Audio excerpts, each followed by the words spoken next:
Leemos la palabra del Señor en Romanos 12, versículo 1. Y vamos a estar leyendo hasta el versículo 8. Dice de la siguiente manera.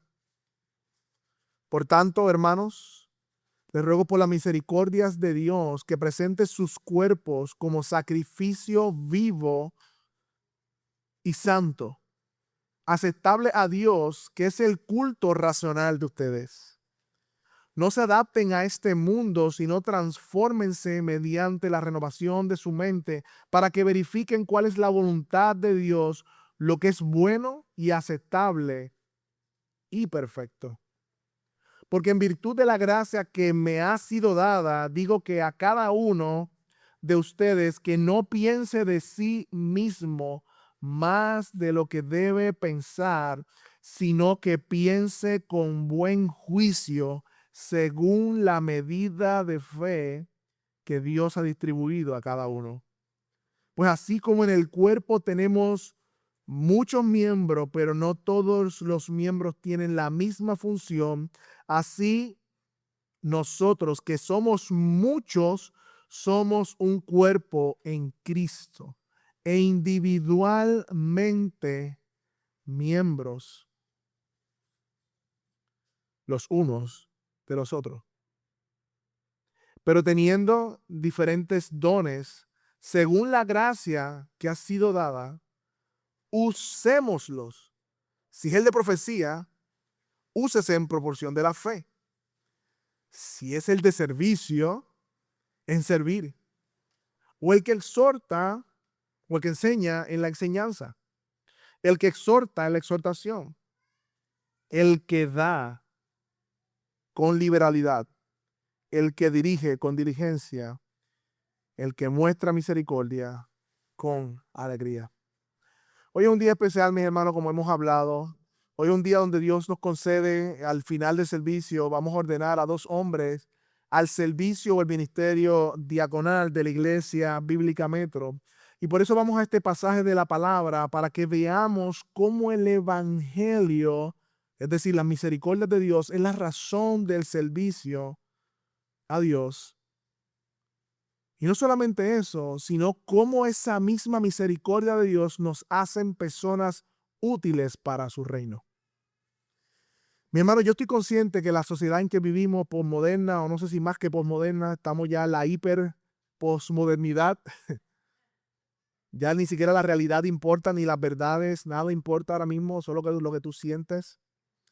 Yo sé que promete que para sentirnos plenos, satisfechos y felices debemos buscar nuestra autorrealización,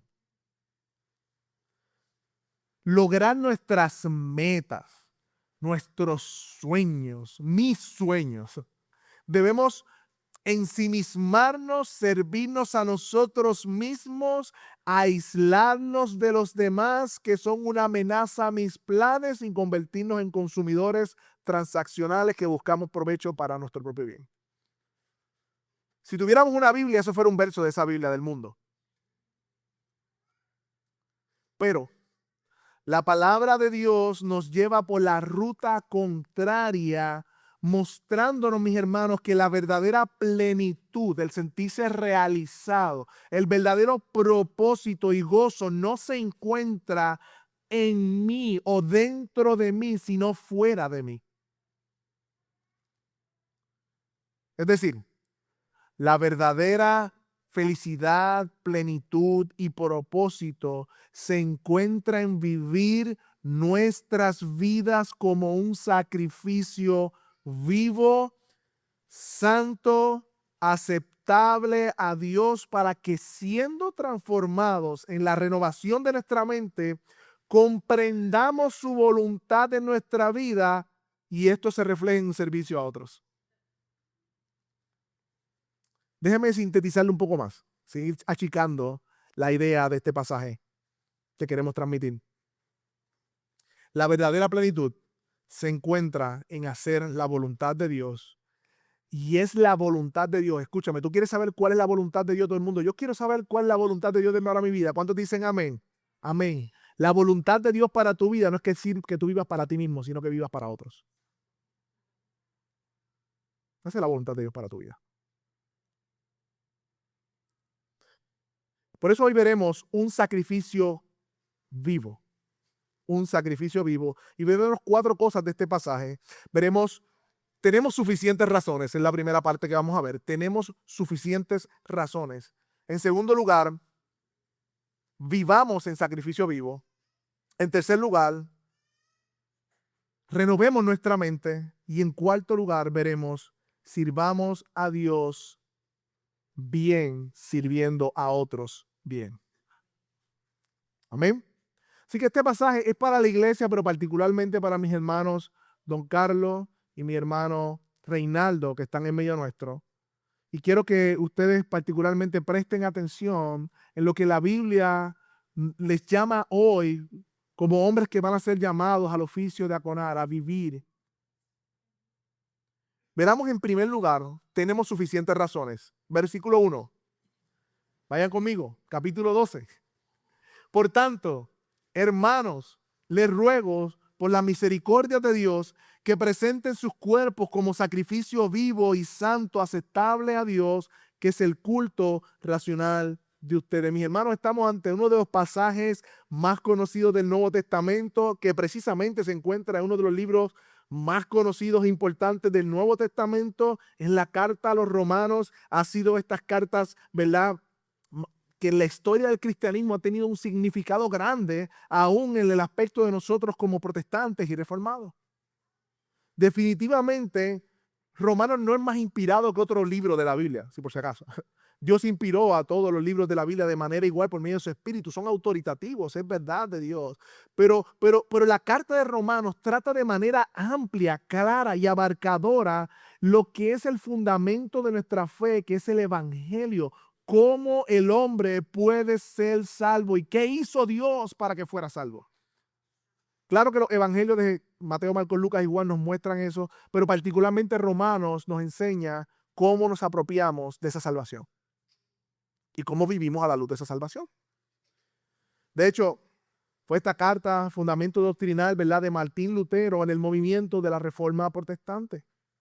Muchas cosas podemos decir, de hecho, si nos metemos ahí vamos a seguir mencionando historiadores, teólogos, pero tenemos que limitarnos. Lo que sí que vemos aquí es que Pablo está escribiendo o escribió esta carta a una iglesia que estaba en Roma, que él aún no había visitado y que esta iglesia estaba compuesta de judíos que habían regresado de la persecución, Claudio, y ya la iglesia predominantemente estaban los gentiles allí, y había una mezcla entre judíos y gentiles tratando de vivir como en armonía como iglesia a la luz del evangelio. Entonces, Pablo quiere visitarles como un punto de partida, buscando apoyo para también llegar a España. Y Pablo le escribe esta carta, en el capítulo 1 vemos las razones por las cuales, y él tiene el anhelo de visitarles y compartir un don con estos hermanos en Roma. Pero esa es esta carta donde Pablo les explica la gran noticia del evangelio y todas las bendiciones por las cuales cada uno de los creyentes somos parte y cómo todo este plan redentor encaja en todo lo que ha pasado en la historia. Eso es lo que hace Pablo con la carta de Romanos. De hecho, aquellos que la conocen un poco saben que el capítulo 12 es una transición. Capítulo 1 al 11, la carta de Romanos nos habla de lo que Dios ha hecho. Nos habla de los indicativos, es decir, lo que Dios ha hecho a nuestro favor, cuál era nuestra condición, qué hizo Dios y las implicaciones de eso. Ahora bien, el capítulo 12 en adelante es cómo vivimos entonces a la luz de lo que Dios ha hecho. Eso es lo que está pasando aquí, una transición. Podemos decir mucho más nuevamente, pero yo creo que es suficiente para entrar al versículo 1 cuando dice, por tanto, hermanos.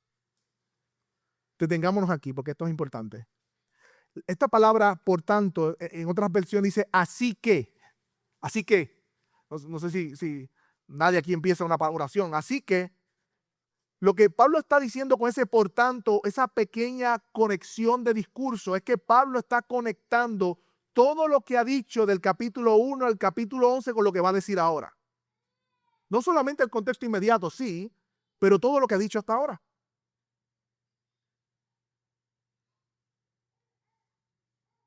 Pablo está diciendo, lo que voy a decir a continuación está en completa armonía y conexión con todo lo que acabo de decir hasta el capítulo 11. Recuerden que no tenían versículos y capítulos, simplemente eran, ¿verdad?, una carta. Pero aquí dividiéndola, ¿no?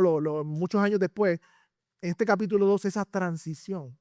Ahora, Pablo, ¿de qué se trata entonces? ¿De qué tú venías hablando, Pablo? ¿De qué tú estás conectando aquí, Pablo? ¿Por qué tú presentas, por qué debemos presentar nuestra vida como un sacrificio vivo? ¿Por qué Pablo le dice eso a los hermanos de la iglesia en Roma? ¿Por qué ellos deberían hacer eso? Y ahí está el por tanto. ¿Por tanto qué? Bueno, mira leyendo. Les ruego por las misericordias de Dios. Es decir, Pablo resume todo lo que acaba de decir desde el capítulo 1 hasta el capítulo 11 como las misericordias de Dios. Pablo explica detenidamente las misericordias de Dios en todos estos capítulos. ¿Cómo así, Pablo? ¿Qué misericordias de Dios tú me estás hablando, Pablo? Bueno, Pablo está explicando que Dios se ha revelado al mundo ¿verdad?, en la naturaleza, pero realmente el hombre ha rechazado, y por eso en el capítulo 1 dice que la ira de Dios se revela contra toda impiedad y injusticia de los hombres. Porque los hombres no glorificaron a Dios como a Dios ni le dieron gracias. Cambiaron la gloria de Dios por la gloria del hombre. Y de hecho en el capítulo 2 dice, estamos acumulando ira para el día del juicio debido a nuestros pecados. Aún le habla a los judíos que estaban allí pensando que la ley los iba a privar de eso. No, tú que criticas al gentil, tú haces las mismas cosas. Tú también estás condenado. Al punto que en el capítulo 3 Pablo nos dice, no hay justo, no hay ni siquiera uno que haga lo bueno, no hay quien busque a Dios. Pero Pablo no estaba hablando de la misericordia de Dios. Sí.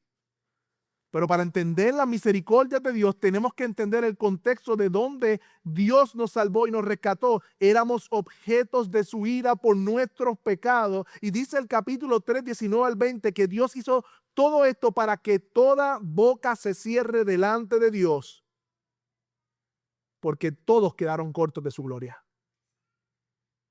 Y es esa condición donde nos encontramos tú y yo como pecadores, donde brilla el diamante del evangelio, porque en el capítulo 3, 24, Pablo afirma y dice que ahora todos somos hallados justos de manera gratuita por medio de la fe en Jesús.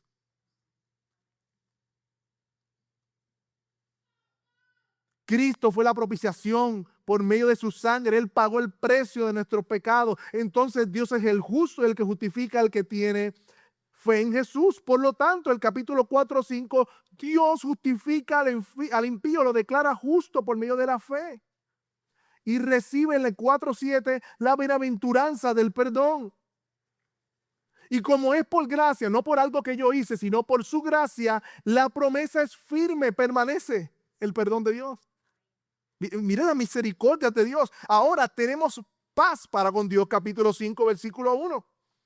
No solamente tenemos paz para con Dios, sino el capítulo 5, versículo 5, Dios ha derramado su amor en nuestros corazones por medio del Espíritu Santo.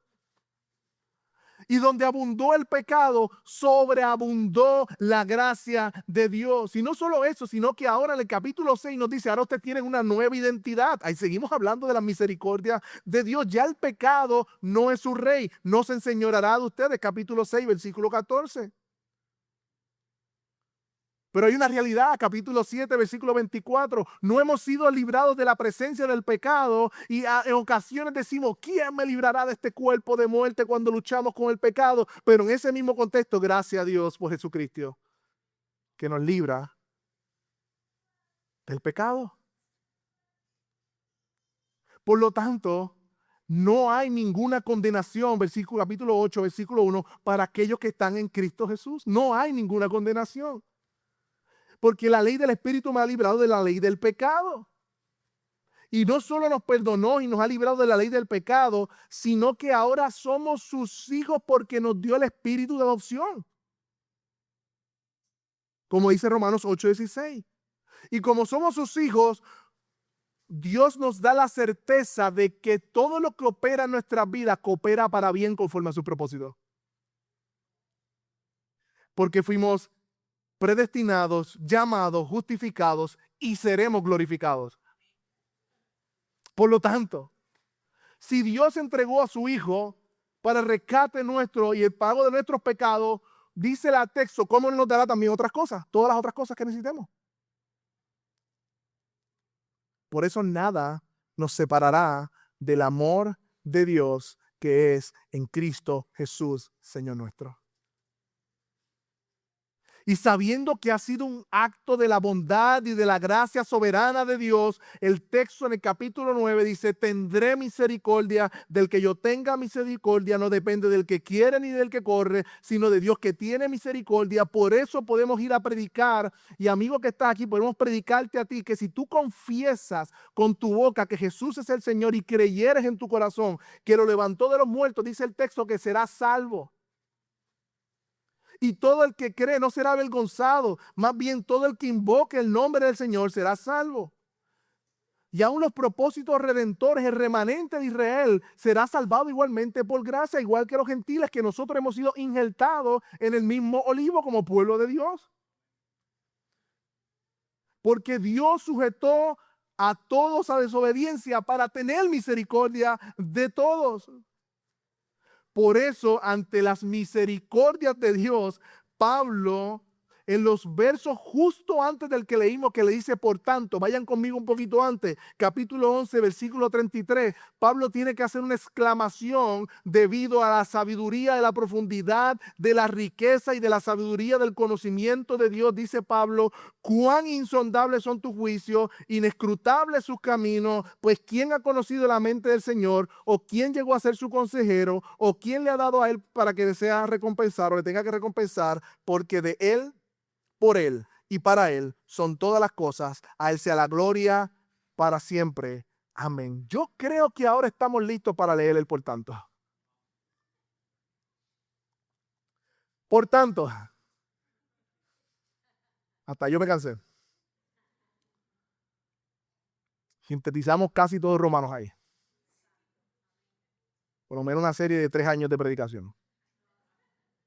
Por tanto, debido a las misericordias de Dios, Pablo dice que él les ruega. Ese verbo rogar es paracalo, literalmente significa yo les insto. Y esta palabra tiene bastante significado, es como un llamado al lado. Yo los llamo al lado mío, yo los exhorto, yo los estoy implorando, yo los estoy animando vehementemente. Pablo no está diciendo esto es una opinión, esto es algo que tú debes simplemente considerar si te parece cristiano o si no te parece cristiano. No, para los creyentes, él le dice, yo les ruego, deben considerar todas las misericordias de Dios mostradas en el Evangelio para que puedan vivir a la luz del llamado que Dios tiene para sus vidas.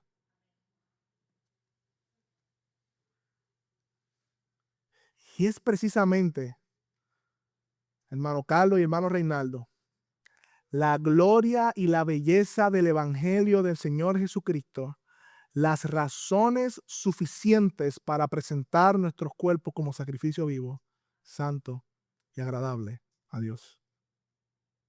Mi hermano, yo me preguntaba cuando preparaba este sermón, esa misma pregunta, ¿acaso no tenemos razones suficientes para yo responder de manera consistente y coherentemente entregando mi vida como un sacrificio vivo a Dios? Yo creo que la respuesta ante esto no debió ser, bueno, déjame ver qué puedo hacer, yo te aviso la semana que viene. Yo te tiro. Pablo, yo te tiro. Como decía un par amigo, si le caigo, pues llego. Que si aparece, pues apareció. Yo creo que eso no es una respuesta coherente a las misericordias de Dios. Mi hermano, Dios nos ha dado de sus misericordias a hombres y mujeres rebeldes como tú y como yo, entregando a su santo y precioso Hijo. Mi hermano, una vez escuché, y es cierto, que en Romanos 1 al menos 3 veces dice que Dios entregó a los hombres a sus pecados. Y esta palabra entregar es poner bajo la autoridad completa de otra cosa. Ante la rebelión del hombre, usted lee Romanos 1, como ellos no quisieron tener en cuenta a Dios, Dios los entregó. Y como ellos cambiaron la gloria de Dios por la gloria de hombre, Dios los entregó. Es decir, Dios los dejó en la autoridad de su propio pecado para que se entregaran a sus pecados de modo tal que se endurecieran y no respondieran a la verdad del evangelio. Es una posición muy temible, muy sombría.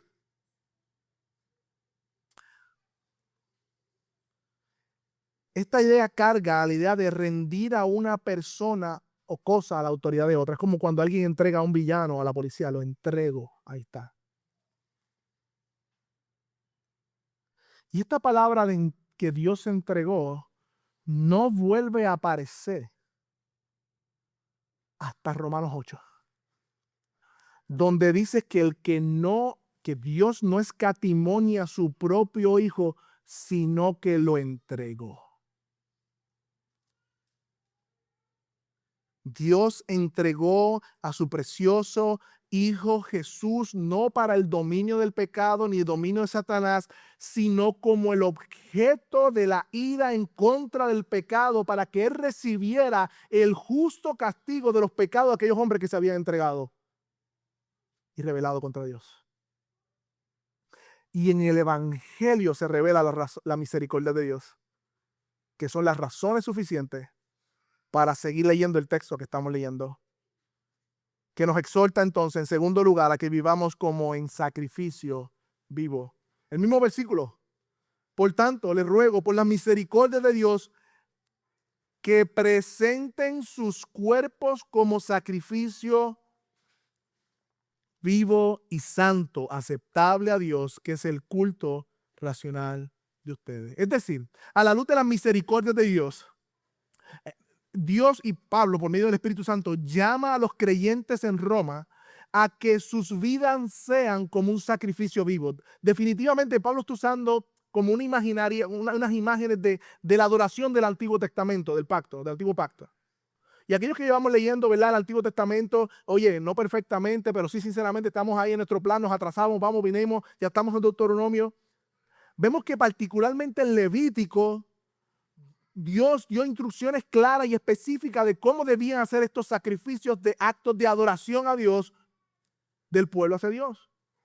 Pero ahora Pablo toma estas imágenes para conectar con la idea de que ahora nosotros no ofrecemos animales muertos como actos de adoración, sino que ahora nuestra vida bien viva es el acto de adoración a Dios. Nuestro cuerpo ahora es el objeto de la adoración, no el animal muerto que traíamos.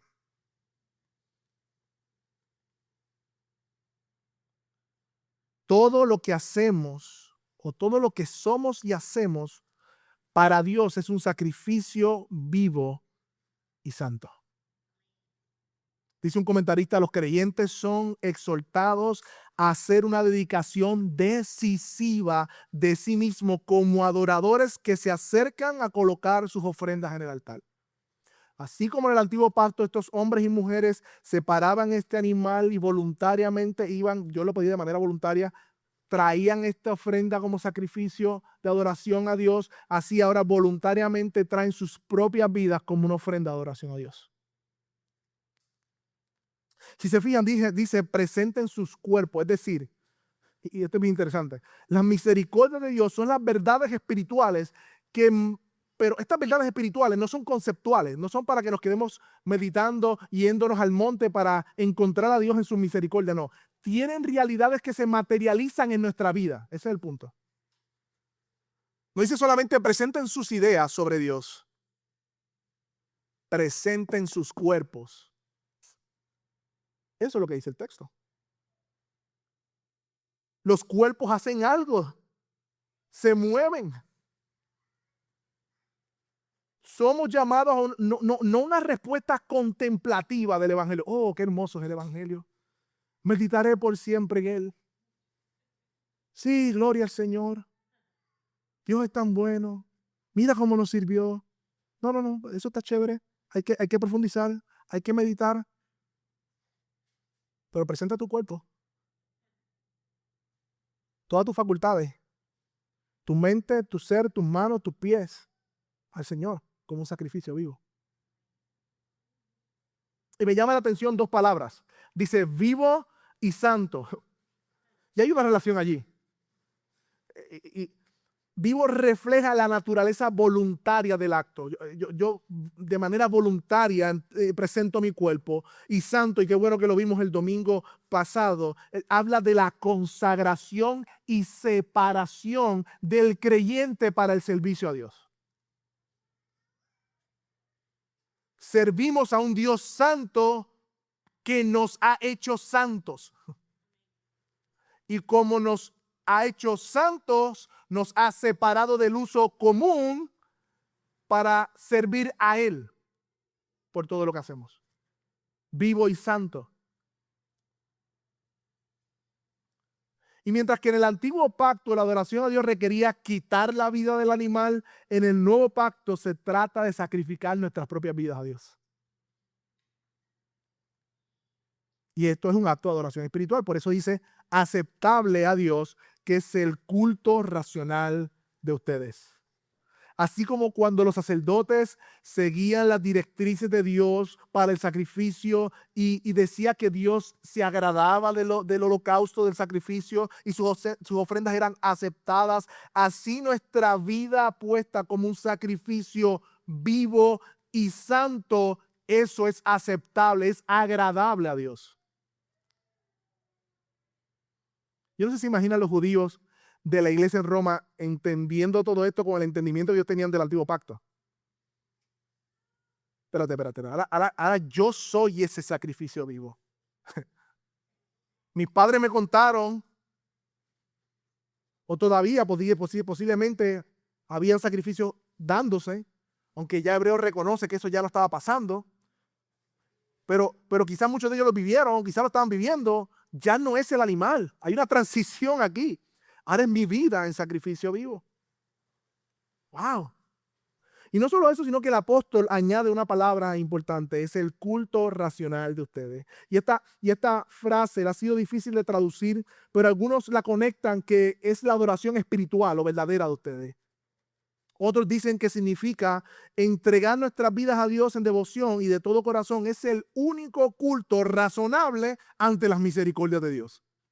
Y hay otro grupo de personas, dice que también podría significar que la adoración que agrada a Dios es un sacrificio informado, es decir, un sacrificio ofrecido por el cristiano que entiende las misericordias de Dios y las implicaciones para su vida.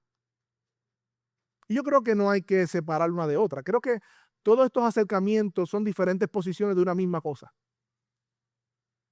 Yo diría que lo que se refiere a esto del culto lógico o racional, como dice algunas versiones, se refiere a que ahora, mis hermanos, como creyentes, teniendo en cuenta las misericordias de Dios, no adoramos una vez en semana trayendo un animal al sacrificio, sino que nuestra vida completa, consagrada a Dios, es el sacrificio vivo y espiritual, coherente y consistente con el entendimiento de la misericordia de Dios, mostradas en el Evangelio. Carlos y Reinaldo, hoy ustedes son llamados delante de Dios y la iglesia local al oficio del diaconado. Pero su devoción no comienza cuando el culto comienza. No es lo que hacen en la iglesia lo que los hace ser un sacrificio vivo o por la iglesia, sino que su devoción a Dios, su vida espiritual es toda su vida, su familia, su trabajo, sus relaciones, todo lo que hacen desde que se levantan hasta que se acuestan es un acto de adoración a Dios. Es a Dios primariamente, por el cual vivimos y somos llamados a vivir. Por lo tanto, el sacrificio vivo, santo a Dios no comprende los aspectos únicamente ministeriales, sino que compete todas las áreas de nuestra vida. Eso es real para ellos, pero también para cada uno de nosotros. Pablo le está escribiendo a una iglesia en Roma. Pablo está hablándole a los ministros en Roma, a los pastores, a la iglesia en Roma. Por lo tanto, Iglesia Bíblica Metro, no confundamos la iglesia como un club o como algo más en la agenda que tengo que hacer. sino que la iglesia, dice la palabra de Dios, es la columna y baluarte de la verdad, la casa del Dios vivo, dice Timoteo. Es el templo espiritual donde habita la presencia de Dios, porque moran los creyentes. En el antiguo pacto, en el templo habitaba la presencia de Dios. Ahora en el nuevo pacto, la presencia habita en el templo, que es su iglesia, que es cada uno de los redimidos, que el Espíritu Santo mora en ellos. Es decir, cuando termine este servicio, Iglesia Bíblica Metro, usted no deja de ser iglesia cuando salga a esa puerta, y usted no engancha al Espíritu Santo en el librero antes de irse, sino que el Espíritu Santo mora permanentemente en nosotros, por lo cual vivimos siempre delante de su presencia, y en ese sentido vivimos como un sacrificio vivo, santo y agradable a Dios. Hermanos, meditemos en esto. Esto es algo de meditar.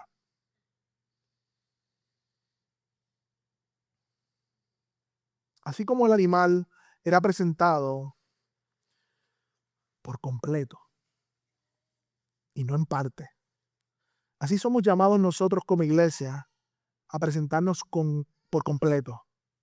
Cuerpo, mente, alma, corazón, y no en parte a Dios. Esto no es un asunto de soy cristiano reformado de domingo y ya, sino que es una vida de adoración. Es una vida de adoración. Y tenemos que preguntarnos, yo también, la forma en que estoy viviendo mi vida fuera del domingo o el miércoles, ¿está siendo un sacrificio vivo, santo, agradable a Dios? Y yo creo que Pablo no solamente nos dice el qué debemos hacer, sino lo que nos va a mostrar ahora el cómo. En tercer lugar, ¿cómo hacemos eso, don Carlos y Reinaldo, iglesia? ¿Cómo nosotros podemos presentarnos como sacrificio vivo? Versículo 2, no se adapten a este mundo, sino transfórmense mediante la renovación de su mente para que verifiquen cuál es la voluntad de Dios, lo que es bueno y aceptable y perfecto.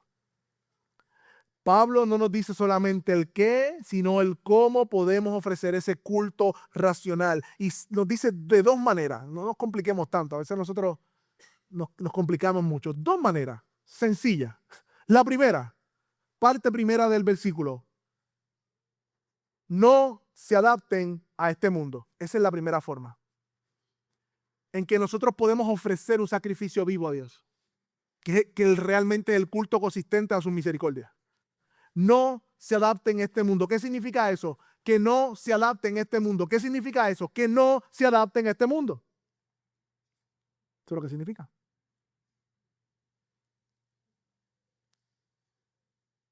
¿Y qué es lo otro que tenemos que hacer entonces si no nos amoldamos al mundo, si no nos conformamos al mundo? Bueno, la segunda parte que tienes que hacer no es quedarte en neutro, es ser transformados mediante la renovación de tu mente. El primer movimiento de no adaptarnos es una resistencia, es un movimiento de alerta y de defensa ante un mundo que siempre nos está amoldando a sus ideas. Todos los días que salimos de la predicación de la palabra, cuando interactuamos en nuestro trabajo, cuando vamos y vemos los billboards, cuando vemos un anuncio en las redes sociales, cuando el mundo nos está predicando todo el tiempo.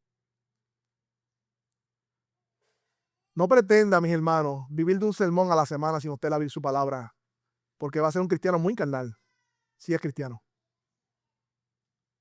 Porque es imposible que usted luche con una hora de sermón, con 24, con 23 por 7, o multiplique ahí todas las horas de sermón del mundo. 176 horas son, por ahí, algo así. No se conforme, no va a poder. Hay un movimiento de resistencia, pero el movimiento de resistencia incluye el movimiento de transformación por la palabra. Es decir, no podemos vivir como un sacrificio vivo, siendo informados en nuestra manera de pensar como el mundo piensa. Es imposible. Por eso Pablo llama a los creyentes a renovar el entendimiento. Es decir, a no pensar como el mundo piensa, sino dejándose transformar mediante la renovación de su mente. Y esto nos recuerda, mis hermanos, que toda acción está precedida por un pensamiento. Hoy hablábamos en la clase de pilares de cómo lo que hacemos realmente es un resultado de cómo pensamos. Y es interesante, mi hermano, que este verbo transformarse en griego es metamorfo, donde viene la palabra metamorfosis, es un verbo presente, imperativo, pasivo. ¿Qué significa eso? Que eso es una acción que se recibe. Interesante el griego. Que es continua, pero que se recibe. Por eso me gusta más la versión que dice, déjense transformar. Es decir, la acción de ser transformado se está recibiendo. Hay alguien que la está haciendo en nosotros por medio de su palabra y se llama el Espíritu Santo. Yo no sé si recuerdan ustedes cuando fueron a la clase de ciencia, esta famosa clase de la metamorfosis, donde nos explicaban, ¿verdad?, las etapas de la oruga y la mariposa y cómo se llamaba este proceso de metamorfosis. Una oruga, ¿verdad?, hace como un tipo de caparazón en una hoja y está allí por un tiempo y en el interior están cambiando unas cosas que nosotros no vemos. Sino hasta que pase el tiempo y de momento esa oruga sale volando como una mariposa. Algo dejó de arrastrarse y comenzó a volar. Algo pasó en el interior de esa caparazón que cambió la forma en que ese animal vivía. Y la idea es la misma, somos transformados primariamente en el interior, en el pensamiento, recibiendo activamente, y aquí está el punto, mi hermano, el ministerio del Espíritu Santo aplicando su palabra a nuestros corazones. Así es que somos transformados. La renovación de la mente produce una conformidad a la voluntad de Dios. Por eso dice, para que verifiquen cuál es la voluntad de Dios, lo que es bueno, aceptable y perfecto. Es decir, solo mediante la renovación de la mente por medio del Espíritu Santo, aplicando su palabra en nosotros, podemos, la palabra ahí es examinar, comprender cuál es la voluntad de Dios. Y dijimos al principio que la verdadera felicidad y plenitud está ligada a la voluntad de Dios. Así que mis hermanos, liberados del control de este mundo que nos rodea, podemos llegar a conocer lo que Dios tiene en mente para nosotros. Descubrimos su voluntad, que es buena, agradable y perfecta. Es buena porque trae consigo un crecimiento moral y espiritual. Y es agradable porque es una expresión de su naturaleza. Y es perfecta porque nadie puede mejorar lo que Dios desea que ocurra en nuestras vidas, dice un comentarista. Algunas aplicaciones de esto, mi hermano. Porque aquí arriba se escucha lo que yo estoy diciendo. Por eso tiene implicaciones bien prácticas en nuestra vida. Yo estoy convencido que hay 3 áreas que revelan, hay más, pero que revelan de manera clara y concisa si yo estoy siendo renovado en el proceso de mi mente, si yo me estoy conformando a la voluntad de Dios mediante la transformación de mi entendimiento. Hay 3 áreas particulares que cambian radicalmente con la palabra porque reflejan el estado de nuestro corazón. La primera es el uso del tiempo. Tenemos que irnos concretos. El uso del tiempo. La segunda, el contenido de nuestras palabras. ¿De qué hablamos? Y la tercera, el uso de nuestros recursos y el dinero. Si yo te pregunto, y esto es una pregunta que tenemos que hacernos, si ahora mismo comparamos nuestra agenda semanal, y la tenemos toda escrita, todo lo que pasó en la semana y todo lo que tenemos en la semana, y la ponemos al lado de un no creyente, una al lado de la otra, ¿habrá una diferencia clara de cómo vive cada uno en lo que hacemos? Es una pregunta para meditar.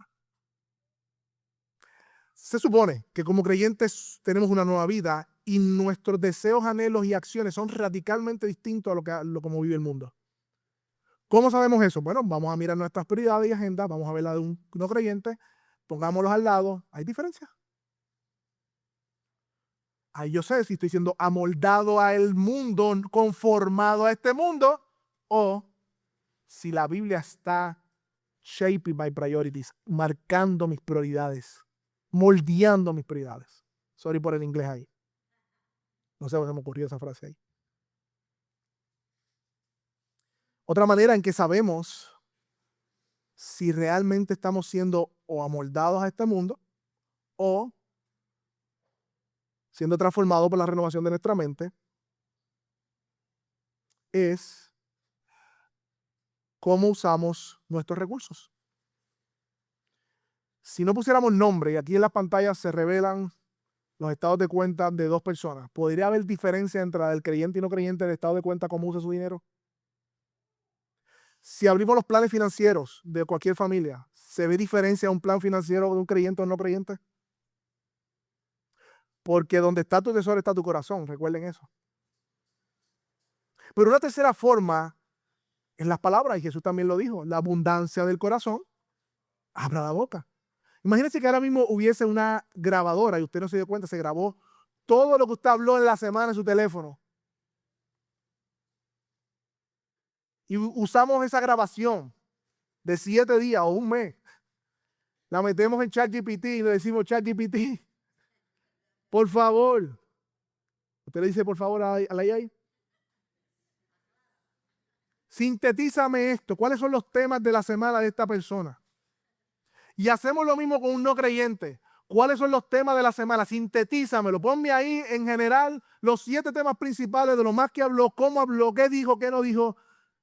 Esa síntesis que salga de ese análisis, ¿será distinto? Y el tema de esto no es crear culpa, sino es crear conciencia de que estamos constantemente siendo moldeados y arrastrados por la corriente de este mundo, a menos que seamos transformados por medio de la renovación de entendimiento que es su palabra. Son preguntas difíciles, incómodas, pero son necesarias. Pasa mucho, ¿verdad? Y me pasó un momento que hablamos mucho de dietas y hasta pensamos que estamos comiendo bien, que hemos bajado los carbs, que estamos bien y todo lo demás.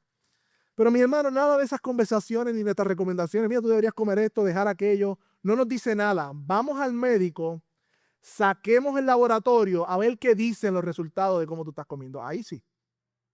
Lo demás es bluff. Es en el laboratorio que se dice dónde están los triglicéridos, dónde está el azúcar, dónde está el colesterol. Son preguntas que calan nuestro corazón y las necesitamos porque son diagnósticas. No para tirarnos al piso, sino para ver la gracia de Dios de revelarnos dónde está nuestro corazón y dónde Él quiere que esté, porque es su voluntad buena, agradable y perfecta donde nos quiere llevar.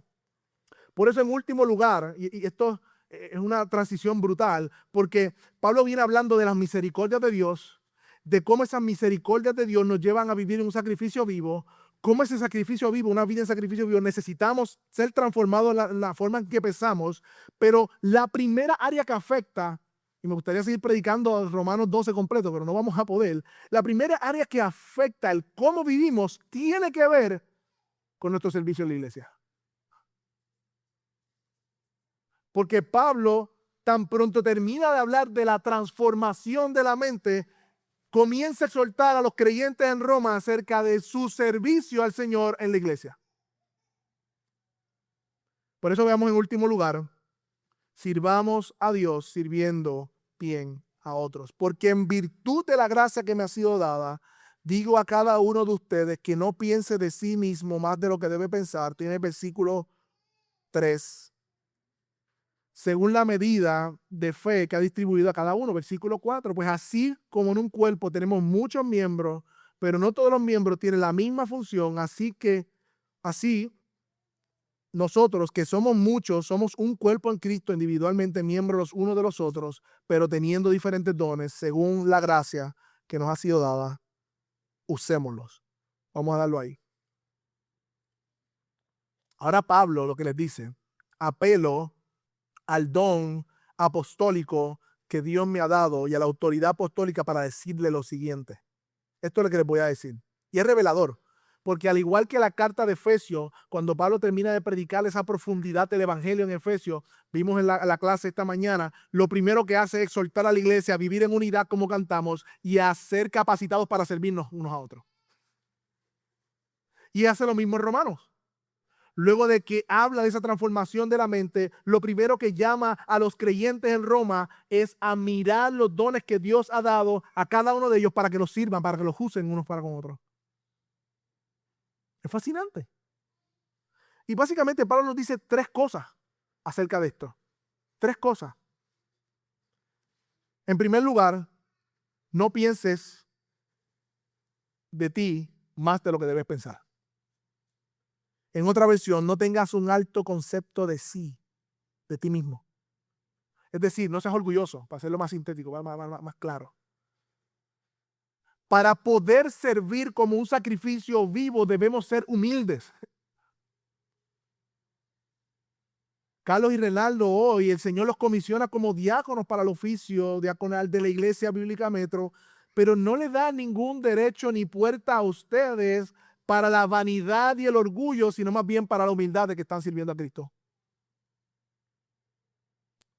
Y yo sé, yo conozco el corazón de estos hermanos y doy gloria a Dios que ese no es su corazón, sino que es un corazón humilde de servicio al Señor. Porque no debemos buscar, mis hermanos, en el servicio el ser reconocidos ni admirados, sino más bien mirar el servicio como una oportunidad de imitar a Cristo que se humilló sirviendo y entregando su vida por muchos. Ahora bien, esto tampoco nos llama a la falsa humildad. Por eso dice, sino que cada uno piense con buen juicio, según la medida de fe que Dios ha distribuido a cada uno. Como dijo un autor, la humildad no es pensar menos de ti, es pensar menos en ti. La humildad no es pensar menos de ti, es pensar menos en ti. Debemos pensar según la medida de fe. Es decir, Dios ha dado a cada uno capacidades particulares para el servicio y no debemos tampoco menospreciar lo que Dios nos ha dado.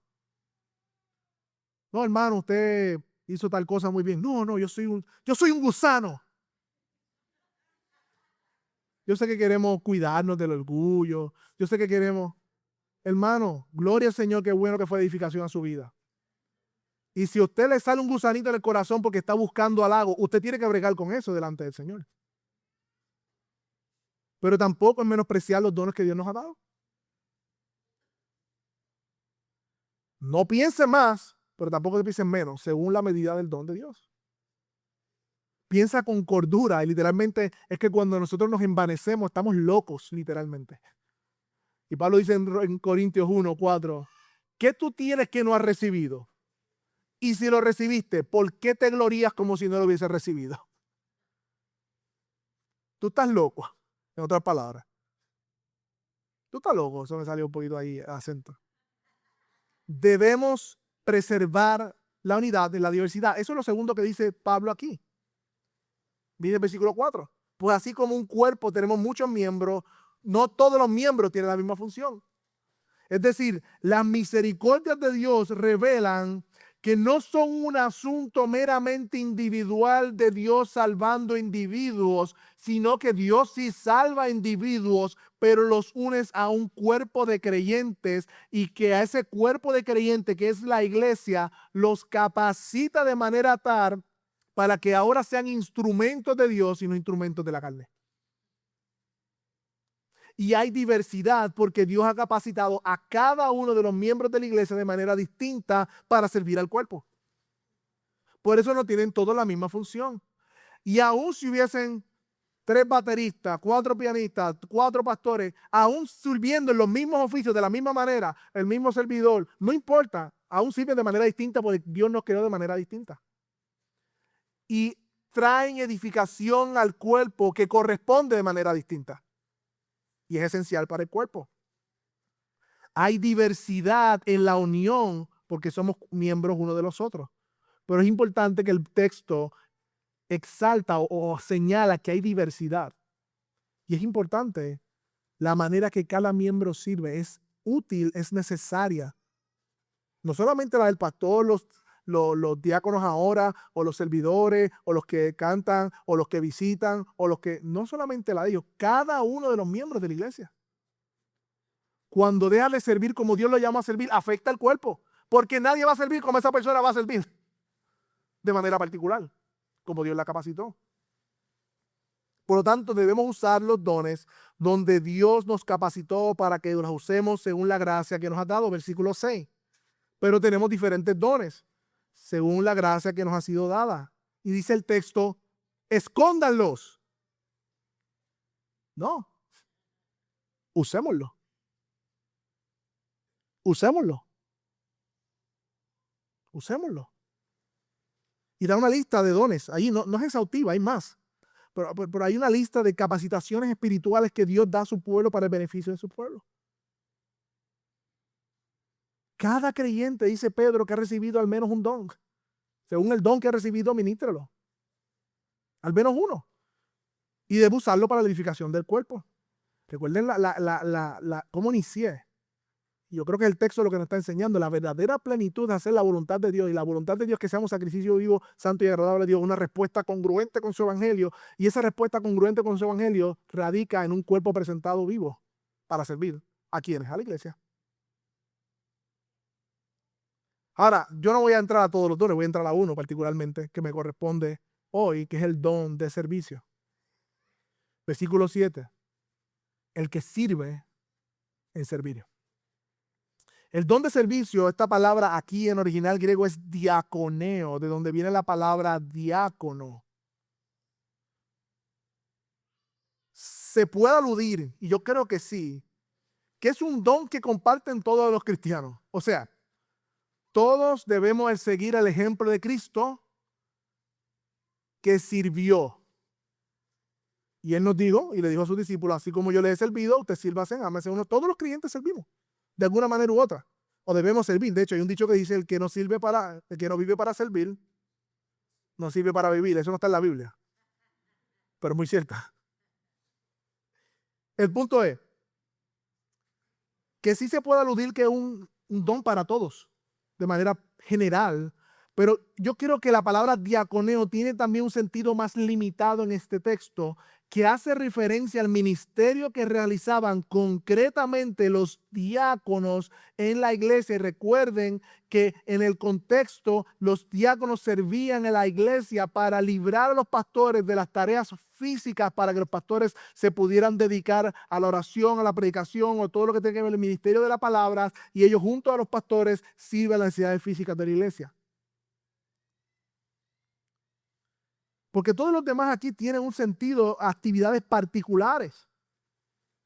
Por lo tanto, servir creo que también tiene esa referencia particular también al diácono.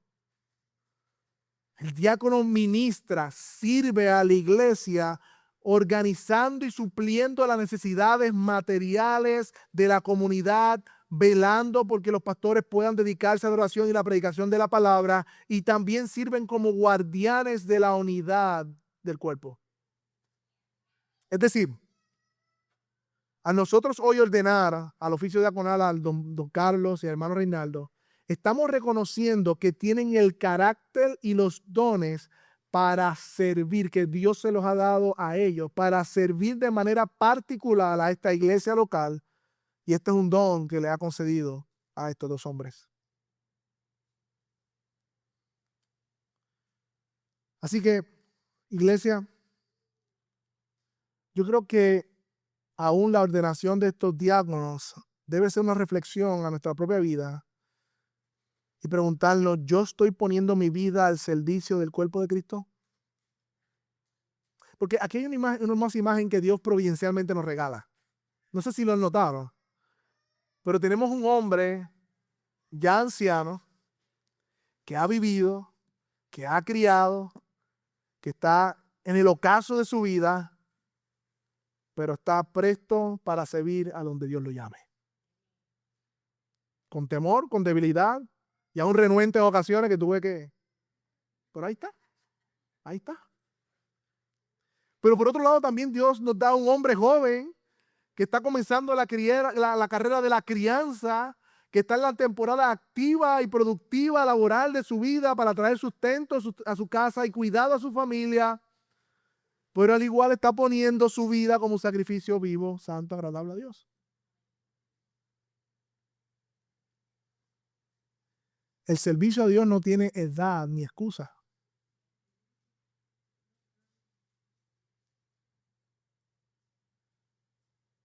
Pero yo creo que todo lo que hemos visto hasta ahora y lo que ellos representan y todo lo que he hablado hasta ahora es una sombra, es un don, una gracia de Dios para nosotros, que nos recuerda la razón principal por la cual estos hombres responden al llamado de diaconar en la iglesia. Y es porque ellos han contemplado, al igual que nosotros como iglesia, las misericordias de Dios. Y esas misericordias de Dios, que es el Evangelio, revelan al diácono de los diáconos, a nuestro Señor Jesucristo, que siendo rico se empobreció, que siendo Dios no estimó ser igual a Dios como cosa que aferrarse, sino que se despojó. Y estando en la condición de hombre, aún se humilló, siendo siervo, esclavo de los hombres. El creador del universo sirvió a las criaturas rebeldes que él creó, entregando su propia vida en la cruz del Calvario, mis hermanos. Si alguno de nosotros hemos creído en ese Jesucristo, es imposible que seamos indiferentes al servicio que nos llama. Así que yo quiero orar y antes de la cena vamos a tener un tiempo para hacer la ordenación del oficio diaconal. Y yo quiero que tanto don Carlos como el hermano Reinaldo se pongan en pie aquí al ladito. Vamos a orar y luego vamos a ir a la cena.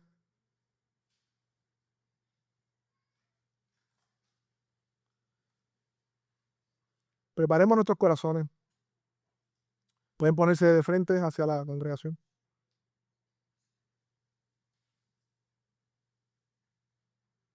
Oramos al Señor. Padre, gracias por tu palabra. Gracias porque nos concede, Señor, ir a ella y ver en ella las misericordias de Dios. Y cómo nos llaman a vivir nuestra vida, Señor, en sacrificios vivos, nos presentar nuestros cuerpos como sacrificio vivo. Padre, y una de las maneras en que hacemos eso es poniendo a tu disposición nuestro tiempo, nuestras energías, nuestros pensamientos, nuestros recursos para la gloria de tu nombre. Y hoy, Señor, nosotros vamos a celebrar como iglesia el hecho de que tú, Señor, has regalado a esta iglesia 2 hombres que son dones tuyos para el servicio del cuidado de las necesidades de la iglesia. Conforme a lo que tu palabra estipula, Señor, hemos visto, Señor, ese carácter que tú demandas. Hemos visto, Señor, ese deseo en ellos de servir. Y hemos visto, Señor, que tú lo has capacitado para hacer lo que le has llamado a hacer. Por eso te ruego, Señor, que en este tiempo en donde vamos a tener este tiempo de ordenación, tú seas glorificado. Mi vida y la vida de mis hermanos sean conmovidas por el ejemplo de lo que tú nos traes hoy delante de nosotros. Y mientras cantamos y nos preparamos para este tiempo, Señor, que nuestra vida siempre esté a tu disposición como una ofrenda, como sacrificio vivo, santo, agradable a Dios. En el nombre de Jesús. Amén.